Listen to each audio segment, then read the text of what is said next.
નમસ્કાર મિત્રો, જય દ્વારકાધીશ મિત્રો। આજના આ વિડીયોમાં તમને સાંભળવા મળશે એક એવી કરુણ દર્દભરી અને હૃદયદ્રાવક કહાની જે સાંભળતા જ ભલભલાનું કાળજું કંપી જાય એવી છે। મિત્રો, તમારે તમારા આંસુ રોકવા હશે તો પણ નહીં રોકાય, એટલી બધી આ કહાની ઇમોશનલ છે। આ કહાની એક એવા પુત્રની છે જેણે પોતાની જનેતાના પ્રેમને ખાતર એક એવું પગલું ભર્યું કે જેની તમે સપનામાં પણ કલ્પના ના કરી શકો। તો મિત્રો, મારી તમને વિનંતી છે કે આ વિડીયોના અંત સુધી જરૂરથી જોડાયેલા રહેજો અને કહાની પસંદ આવે તો વિડીયોને લાઇક, શેર અને ચેનલને સબસ્ક્રાઈબ જરૂરથી કરજો અને કોમેન્ટમાં જય દ્વારકાધીશ અવશ્ય લખજો, જેથી કરીને આપણા સૌ ઉપર ભગવાન દ્વારકાધીશની કૃપા સદાને માટે વરસતી રહે। તો ચાલો શરૂ કરીએ આજનો આ વિડીયો। હે ભગવાન, આ તમારી અભણ, ગમાર અને બુદ્ધિ વગરની બાથી તો હું કંટાળી ગઈ છું। તમે તો આખો દિવસ ફેક્ટરીમાં પડ્યા રહો છો। તમને શું ખબર કે આખો દિવસ મારે એની સાથે કેટલી માથાકૂટ થાય છે। આ તમારી બુદ્ધિ વગરની બાથી તો હું હવે પગે લાગી ગઈ છું। આ ડોશીને નથી કાંઈ બોલવાનું ભાન કે નથી કેમ જમવું એનું ભાન। પાડોશીઓમાં આપણી શું ઇજ્જત રહેશે? શું જરૂર હતી એને અહીં લાવવાની?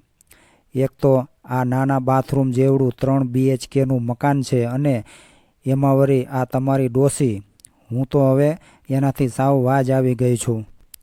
આજે તમે કાન ખોલીને સાંભળી લ્યો કે આજે હું તમને ચોખ્ખા શબ્દોમાં કહી દઉં છું કે આ તમારી બુદ્ધિ વગરની બાનું તમારે જે કરવું હોય એ કરજો, બાકી કાં તો આ ઘરમાં તમારી આ ડોશી રહેશે અને કાં તો હું રહીશ।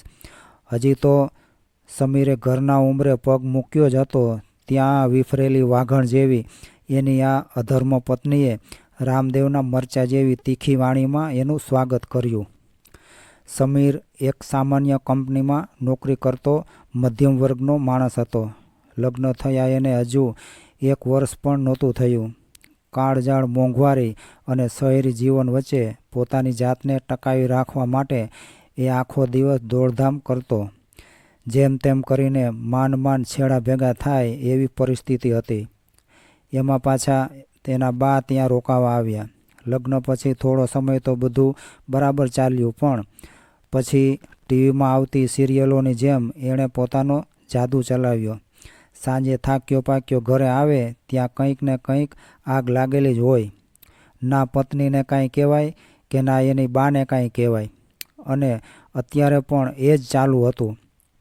સમીર એની પત્નીને સમજાવતા બોલ્યો, પણ તું તો સમજતી હોય તો બાની તો ઉંમર છે આવું બધું વિચારવાની। બા બિચારા ક્યારે સારી થાળીમાં પણ નથી જમ્યા, તો એમને ડાઇનિંગ ટેબલ પર ક્યાંથી જમવાનું ફાવે? એને બુદ્ધિ નથી તો તને તો બુદ્ધિ છે ને, તારે તો સહન કરવું જોઈએ ને થોડુંક।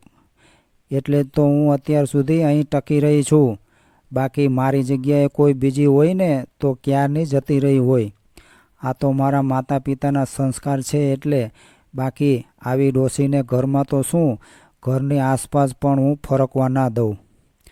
આંખમાં અજાણી ચમક સાથે સમીર બોલ્યો, હા હવે હું કંઈક કરીશ બસ।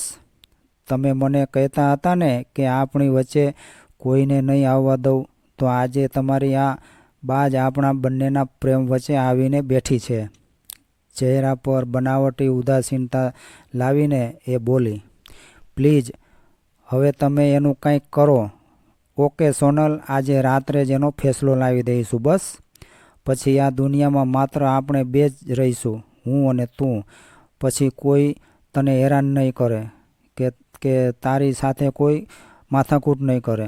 શાંતિથી તારે જેમ રહેવું હોય એમ રહેજે અને જેમ કરવું હોય એમ કરજે બસ। આ બાજુ સમીરની બા દીકરો અને વહુ ખુશ રહે એટલા માટે મંદિરમાં ભગવાન આગળ આજીજી કરતા હતા। એમને આ વાતની બિલકુલ જાણ નહોતી। એ તો પોતાના દીકરાના સુખી દાંપત્ય જીવન માટે દ્વારકાધીશ પાસે ખોળો પાથરીને આજીજી કરી રહી હતી। આજે મંદિરે ભજન કીર્તન હોવાથી એ મોડા ઘરે જવાના હતા। ઉંમરને ધ્યાનમાં રાખીને એમણે અન્ન પરથી રુચિ ઉતારી લીધી હતી। એટલે એ સંસારની બધી જ મોહમાયાથી પર થઈને શાંતિથી ભજન કીર્તન સાંભળતા સાંભળતા ગિરધારીલાલના દર્શન કરી રહ્યા હતા.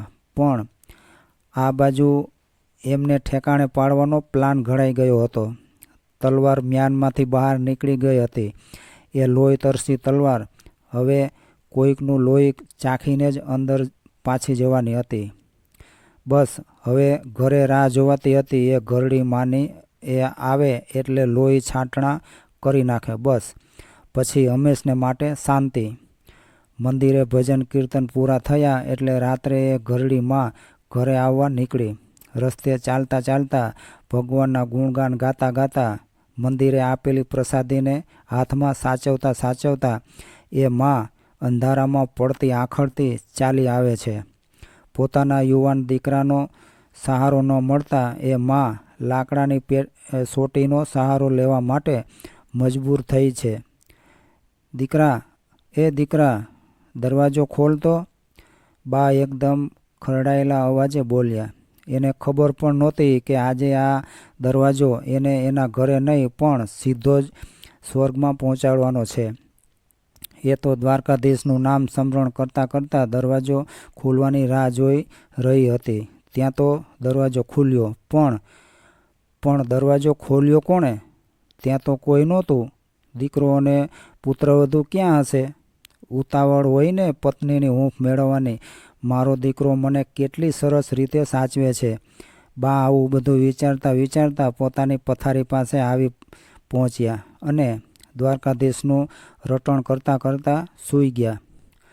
બરાબર મધ્યરાત્રિ થઈ ત્યાં એ કળિયુગી શ્રવણ જેવો દીકરો ઊભો થયો અને એક ધારદાર છરી હાથમાં લીધી. એ નરાધમને એક ક્ષણ માટે પણ વિચાર ના આવ્યો કે એ કેવું અધમ કૃત્ય કરવા જઈ રહ્યો છે. પેટ પર ઘા થયો અને એ સાથે જ લોહીની ધારા વછૂટી. શરીરમાંથી વહેતા લોહીથી આખી પથારી ભીની થઈ ગઈ. એ નરાધમ દીકરો પોતાના શક્તિશાળી પગ વડે મૃત શરીરને પાટા મારી રહ્યો હતો. આવું અધમ દ્રશ્ય જોનારને એક ક્ષણ માટે તો શરીરમાંથી જરૂર કંપારી છૂટી જાય. એને કાયમ માટે ગાઢ નિંદ્રામાં સુવડાવી દીધી હતી. એક જ ઝાટકે કાયમની સમસ્યા હલ થઈ ગઈ. 27 વર્ષના પોતાની જનેતાના પ્રેમ સામે આજે એની પત્નીનો 4 દિવસનો પ્રેમ સાચો પુરવાર થયો હતો. એની પત્નીની કહેવાથી કાળજી સામે એની જનેતાની દિલથી કરેલી કાળજી વામણી પુરવાર થઈ. આવા પાપી દીકરા કરતાં તો કોઈ પથ્થરને પેટ સાથે 9 મહિના બાંધ્યો હોત ને તો વધુ સારું હતું. જેને 9 મહિના સુધી ભાર ઉપાડીને પોતાના ઉદરમાં સાચવ્યો, જેને 9 મહિના સુધી પોષણ આપ્યું, એ જ આજે આવો કાળમુખો થઈને એનો કાળ બન્યો. લોહી નીતરતી છરીને એ લાશના કપડાથી સાફ કરીને બોલ્યો કે જેણે મને 9 મહિના અસહ્ય તકલીફ વેઠીને પોતાના પેટમાં સાચવ્યો, જેણે મારી ખુશી માટે પોતાની બધી જ ખુશીનું બલિદાન આપી દીધું. જ્યારે હું ચાલતા ચાલતા પડી જતો ત્યારે દોડીને મને ગળે વળગાડી દેતી અને એની એક હૂંફ માત્રથી મારો બધો જ દુખાવો દૂર થઈ જતો.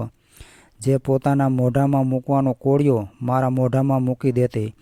હું આધુનિકતા સાથે કદમથી કદમ મિલાવીને ચાલી શકું એ માટે હંમેશા એણે ગામઠી રીતભાતને અપનાવી લીધી હતી. હું સારામાં સારો અભ્યાસ કરી શકું એ માટે એણે આખા ગામના વાસણ ઘસ્યા, આખા ગામના ઘરનું પાણી ભર્યું. જે મને હસતો જોઈને હસતી, જે મને રડતો જોઈને રડતી, જે પોતે ભૂખી સૂઈ જતી પણ મને ક્યારેય ભૂખ્યો નથી સુવડાવ્યો, જે પોતે ભીનામાં સૂતી પણ મને ક્યારેય ભીનામાં નથી સુવડાવ્યો. એકમાત્ર મારી તંદુરસ્તી માટે જે કોઈ પણ પ્રકારનું મીઠું નહોતી ખાતી, જેના ખોળામાં માથું મૂકતા જ મારા આખા દિવસનો થાક દૂર થઈ જતો અને એનો વાત્સલ્યભર્યો હાથ મારા માથા પર ફરતો ત્યારે મને તરત જ મીઠી નીંદર આવી જતી. એ મારા સારા ભવિષ્ય માટે કેટલી માનતા રાખતી. આખા ગામના મૈણા ટોણા સાંભળતી. અરે એના પ્રેમ સામે તારો આ ફૂટલ કોડી જેવો પ્રેમની કાંઈ કિંમત નથી. જે મારા માટે આટલું હેરાન થઈ, આટલું સહન કર્યું, જેના લીધે તું આજે આટલી શાંતિથી જીવે છે. તું એને મારવાની અને ઘરમાંથી કાઢી મૂકવાની વાત કરે છે ને?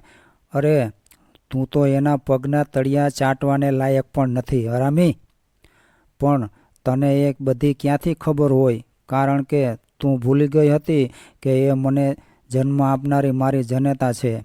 આટલું બોલતા બોલતા એણે તેની પત્નીની લાશને એક કપડાથી ઢાંકી દીધી અને વહેલી સવારે દૂર જંગલમાં લઈ જઈને પ્રાણીઓને દાવત માટે આપી દીધી.